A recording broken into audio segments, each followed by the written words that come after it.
کسی کو طلاق دے دیا جائے، کسی لڑکی کو، کسی عورت کو، کتنا انتظار کرے گی؟ غور سے سنیے، مسئلہ ہے یہ. اگر اس کو ایم سی نہیں آتی ہے، بچی ہے اور طلاق ہو گیا، یا اتنی بوڑھی ہو گئی ہے کہ وہ ایم سی بند ہو گئی ہے، تو اب اگر آدمی ان کو طلاق دیتا ہے جن کو حیض نہیں آ رہا ہے، تو عدت 3 مہینہ دیکھا جائے گا. اور اگر حیض آتا ہے تو 3 حیض. یہ اچھی طریقے سے ذہن میں رکھیے، مطلقہ کی عدت کیا ہے؟ اگر حیض آتا ہے تو 3 حیض، اور اگر حیض نہیں آتا تو 3 مہینے. سمجھ میں آیا؟ اور اگر حاملہ ہے عورت، حالت حمل میں بھی طلاق دے سکتے ہیں. اگر حاملہ ہے تو اس کی عدت کتنی ہے؟ اگر 1 گھنٹے کے بعد وضع حمل ہو گیا، عدت ختم ہو گئی اس کی جی. اور اگر کسی کا شوہر مر گیا تو اس کی عدت کتنی ہے؟ 4 مہینے 10 دن. یہ سب بیان کیا گیا یہاں پہ. سمجھ میں آ گیا؟ حیض آتا ہے، طلاق دے دیا گیا تو 3 حیض اس کی عدت ہے. 3 حیض گزر گئے، نکل گئی وہ. اچھا، اور اگر حیض نہیں آتا ہے تو 3 مہینے ہے عدت. اور اگر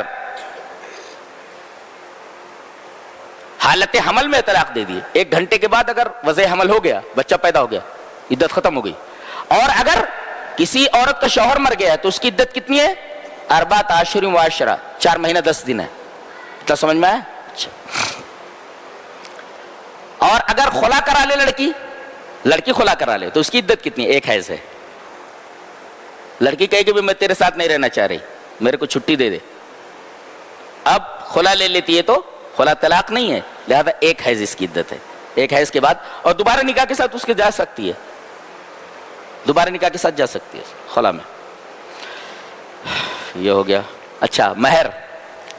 ان کی شادی ہوئی کسی لڑکی سے، ہو گئی، مہر متعین ہے. کتنا؟ 1 لاکھ. یہ مل گئے اس سے تنہائی میں، اس کے بعد طلاق ہوتی ہے تو 1 لاکھ پوری دینا ہے طلاق میں. اور اگر ملے نہیں تو آدھی مہر، 50,000. ہو گیا. اچھا، ان کا نکاح اس سے ہوا لیکن مہر متعین نہیں کی گئی. اب اگر ملے بغیر طلاق ہو رہی ہے تو 1 جوڑا کپڑا دے دو بس. اور اگر مل گئے اور مہر متعین نہیں ہے تو جتنا اس کی بہن کا ہے، ماں کا، اگر 5 لاکھ ہے تو 5 لاکھ دینا پڑے گا اس کو کہتے ہیں مہر مثل جی. اللہ نے فرمایا اب طلاق مرتان، طلاق 2 ہی بار ہے، رجوع کر سکتے ہیں. تیسری بار دے دیا، اب رجوع نہیں کر سکتے. یہاں تک کہ وہ اپنی مرضی سے کسی سے شادی کرے، وہ اپنی مرضی سے طلاق دے دے. یہ حلال مروجہ جو، یہ حرام ہے، یہ حرام ہے. ابھی کہتے ہیں وہ اس کے اوپر فیس بک پر دیا ہوا ہے کہ ایک 65 سالہ بڈھے کو حلالہ کرنے کے لیے ایک 16 سالہ لڑکی دے دی گئی. رات گزارنے کے بعد کہا میں اس کو نہیں چھوڑتا، بولے تو اس کو نہیں چھوڑتا. میں کیوں چھوڑے گا؟ نہیں چھوڑتا. تو الطلاق مرتان، طلاق 2 بار ہے. تیسری بار دے دیا، اب وہ اپنی مرضی سے کہیں نکاح کرے عدت گزر جانے کے بعد، تو وہ چھوڑ دے تو یہ ہو گیا. الطلاق مرتان اللہ نے فرمایا، اس کا مطلب ہے طلاق حلال ہے. اگر حرام ہوتا تو اللہ تبارک تعالیٰ یہ قانون ہی مت دیتا. اگر زندگی چل رہی ہے قاعدے سے تو ٹھیک ہے، رکھو اس کو. اور زندگی نہیں گزر رہی اس کے ساتھ تو زندگی کو گھسیٹو نہیں. زندگی گھسیٹ کر نہیں گزرتی ہے، ہٹا دو، جان دو. وہ اپنا راستہ لے لے، تم اپنا راستہ لے لو.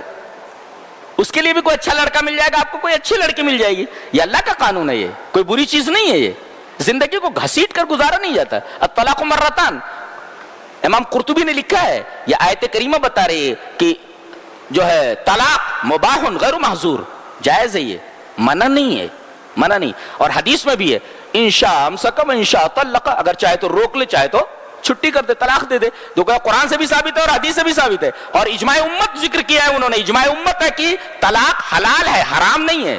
زندگی اگر قاعدے سے چل رہی ہے ٹھیک ہے، نہ چلے تو ٹھول دو. یہاں تو عالم یہ ہے کہ معمولی بات پر اگر بگاڑ ہو گیا تو کیا لڑکی کے لیے دوسرا لڑکا دیکھنے کی کوشش کرو. لڑکا اپنا دوسری لڑکی، کیس کباڑی تک آ جاتے ہیں لوگ اور دوڑتے رہتے ہیں.